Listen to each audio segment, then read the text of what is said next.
Good morning, 12th standard, and today we are going to discuss about the nitric acid, which belongs to the group number 15 element.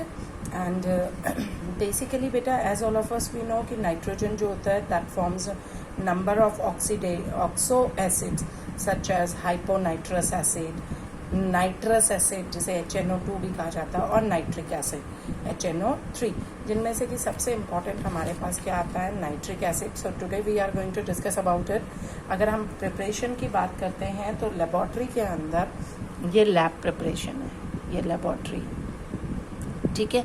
तो in the laboratory preparation we can say that it can be prepared by heating potassium nitrate और sodium nitrate in the presence of sulphuric acid in a glass retort. एक glass retort में जब हम sulphuric acid और sodium nitrate या potassium nitrate को heat करते हैं साथ में कॉन्सेंट्रेटेड सल्फ्यूरिक एसिड के साथ, तो means then we get sodium bisulfate as well as sodium hydrogen sulfate जिसे कहते हैं with nitric acid, whereas it can also be prepared on the large scale with the Ostwald process, and this Ostwald process is basically based on the catalytic oxidation of ammonia by atmospheric oxygen. याद रखना किससे, catalytic oxidation जब हम ammonia की करते हैं, है ना, एटमॉस्फेरिक ऑक्सीजन के साथ, then it gives a nitric oxide with the release of water.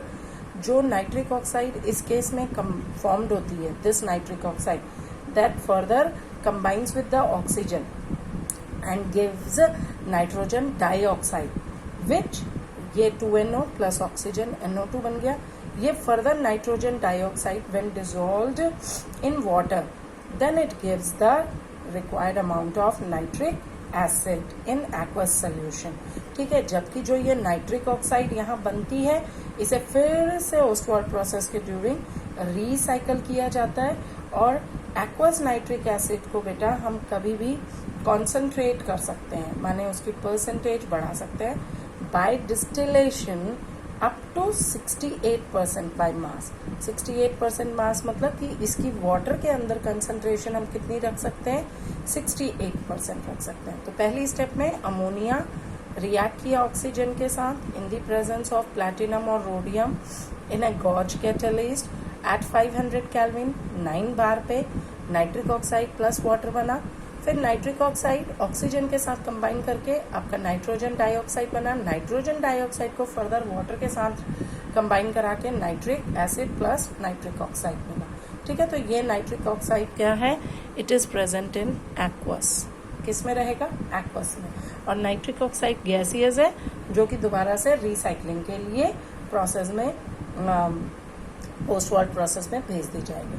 Now if we are talking about the properties की बात करते हैं हम, तो फिजिकल प्रॉपर्टीज बेटा ये कलरलेस लिक्विड होता है, बट अगर पुराना हो जाए, आपका ओल्डर वन होगा, तो वो येलोइश कलर का भी हो जाता है, क्योंकि that decompose the into oxides of nitrogen and water. ठीक है, तो अगर बहुत ज़्यादा पुराना है तो it decomposes it into oxides of nitrogen, as you must have seen in the chemistry labs कि कुछ नाइट्रिक एसिड की बॉटल्स, रिएजेंट बॉटल्स जो होती हैं, वो येलोइश कलर की हो जाती हैं. इट मीन्स कि वो डिकम्पोज हो चुकी हैं किसमें, डिफरेंट ऑक्साइड्स ऑफ नाइट्रोजन में और वाटर में. ठीक है, otherwise its colour, it is a colourless liquid whose freezing point is 231.4 kelvin और जिसका बॉइलिंग पॉइंट होता है 355.6 केल्विन. ठीक है. अच्छा, एक चीज़ का ध्यान रखना कि by mass it is present 68%. तो इसको हम कई बार, आप कई बुक्स में देखोगे कि nitric acid contains 68% by mass and specific gravity of 1.504. इसका मतलब होता है, जैसा मैंने पहले बताया कि यहाँ पर कि ये वाटर के अंदर इसकी कॉन्सेंट्रेशन कितनी है, 68%. किसमें, concentration of nitric acid is 68% and rest of the amount that is आपका कितना बन जाएगा बेटा, 32. ठीक है, तो 32% वाटर प्रेजेंट है उसमें और 68% क्या है, nitric acid. So that is 68% by मास हो जाएगा. एंड आपने फ्यूमिंग नाइट्रिक एसिड के बारे में भी सुना होगा. तो fuming nitric acid is the acid whose concentration is above 86%. ठीक है, कितने तक होती है? 86% से लेकर के, और हम इस परसेंटेज को 98% तक कर सकते हैं bye dehydration with sulphuric acid. जब बार बार इसको ट्रीट किया जाएगा, जो यहाँ पे नाइट्रिक एसिड मिला है ये 68% है, इसकी कॉन्सेंट्रेशन हम इंक्रीज कर सकते हैं bye reacting it with water in the presence of sulphuric acid. ठीक है, तो 98% तक चला जाएगा और ये तब बन जाता है आपका fuming nitric acid. So this is the planar structure of nitric acid, which is planar molecule का structure। nitric acid आपका gaseous state में डालता है, दिखाता है। तो generally in gaseous state it is showing a planar structure which look like a hydrogen और oxygen के बीच में this angle is of 102, और जो नाइट्रोजन के ऑक्साइड्स ऑक्सीजन और ऑक्सीजन के बीच का एंगल होता है बेटा वो 130 डिग्री होता है यहाँ पे। ठीक है, अच्छा अब आ जाती है बात केमिकल प्रॉपर्टीज की। बात करें तो एक्वस सोल्यूशन के अंदर nitric acid act as a very strong acid and it gives a hydronium ion and nitrate ion, क्योंकि हाइड्रोनियम आयन रिलीज कर रहा है वाटर के साथ, so it is to be considered as the strong acid. तो जब इसको break करेंगे तो H पॉजिटिव रिलीज करा और वो वाटर के साथ मिला के हाइड्रोनियम में कन्वर्ट हो गया और साथ में नाइट्रेट आयन रिलीज हुई। कॉन्सेंट्रेटेड नाइट्रिक एसिड जो होता है that is a very very strong oxidising agent होता है and it attacks most of the metals except noble metals, जैसे कि सिल्वर है, गोल्ड है, प्लैटिनम है, इनके साथ। और इसकी बेटा याद रखना ऑक्सीडेशन ऑफ मेटल्स भी करता है, ऑक्सीडेशन ऑफ नॉन मेटल्स भी करता है, बट इट्स मेटल्स के ऑक्सीडेशन में जो प्रोडक्ट्स बनेंगे that always depends on the concentration. किस पे डिपेंड करते हैं? Concentration of HNO3।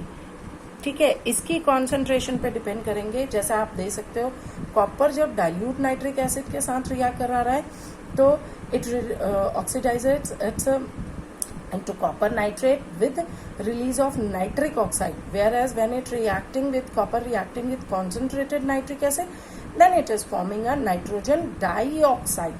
तो क्या दे रहा है?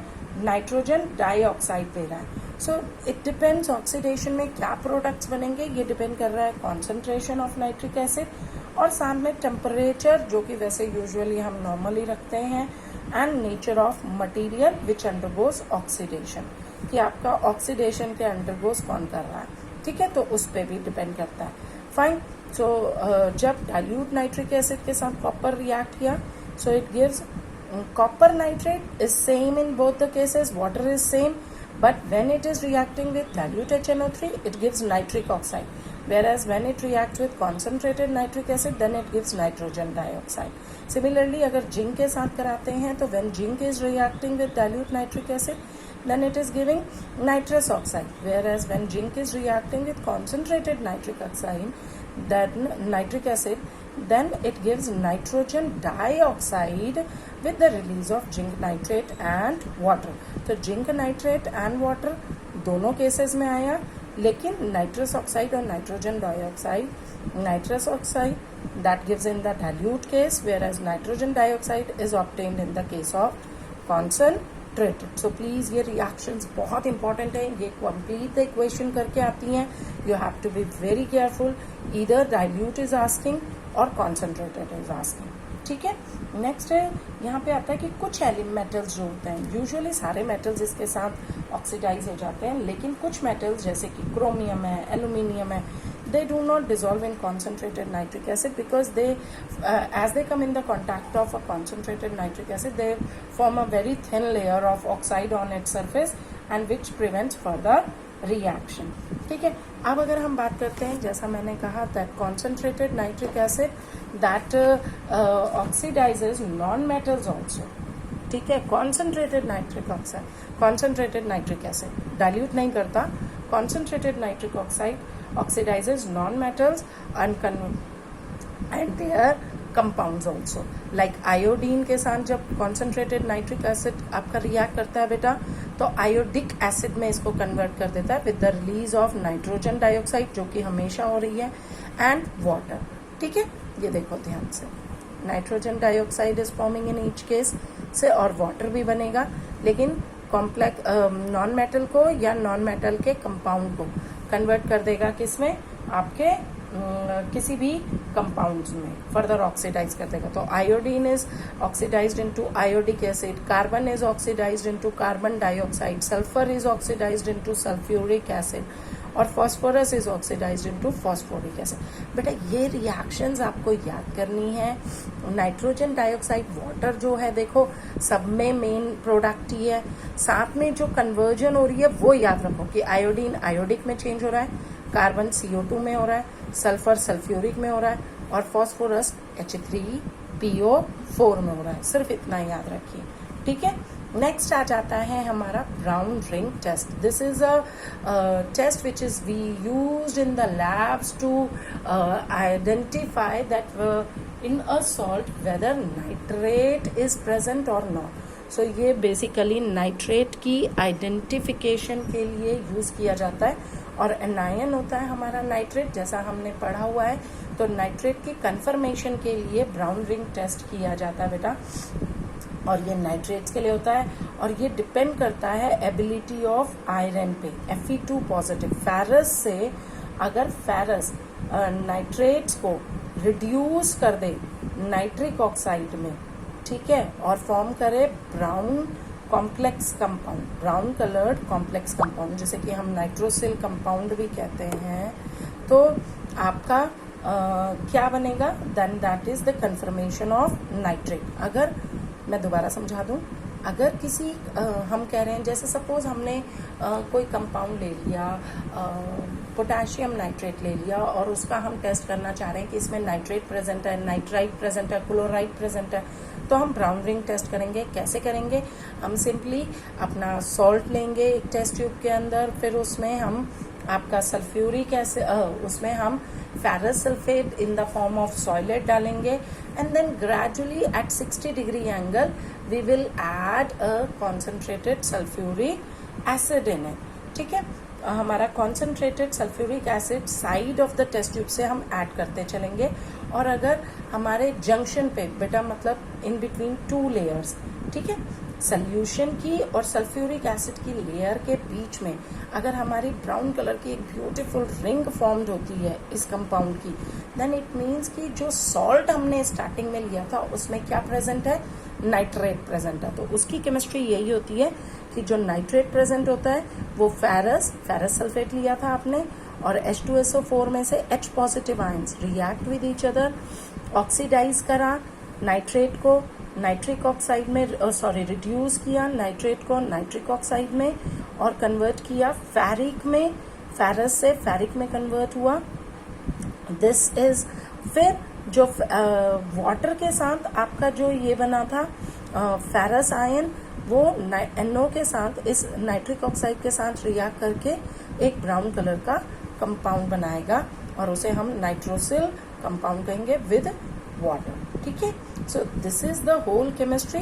ये मैंने आयनिक फॉर्म में लिख दिया है, इसी को मैंने यहाँ देखो nitric acid plus FeSO4 plus H2SO4 gives, ये नाइट्रिक एसिड बेटा आपका सॉल्ट में जो प्रेजेंट है, नाइट्रेट आयंस प्रेजेंट है ना उसमें, वो तो converted into Fe2SO4 whole thrice ferrous sulphate में, फेरिक सल्फेट में कन्वर्ट हो गया with nitric oxide with water, और फिर this compound combines with each other और आपका क्या बना, hexa aqua ferrous sulfate reacts with nitric oxide or gives this nitrosyl compound, penta aqua nitrosyl ferrous sulfate plus water, और इसका colour कैसा होगा, ब्राउन कॉम्प्लेक्स होगा, ये कॉम्प्लेक्स कंपाउंड है। तो this is the geometry of brown ring test, and from here we can say nitric acid is very very important। इसकी properties बहुत important है, post walt process करके कई बार इसकी preparation भी आ जाती है बेटा। So just go through all these reactions very carefully. Thank you.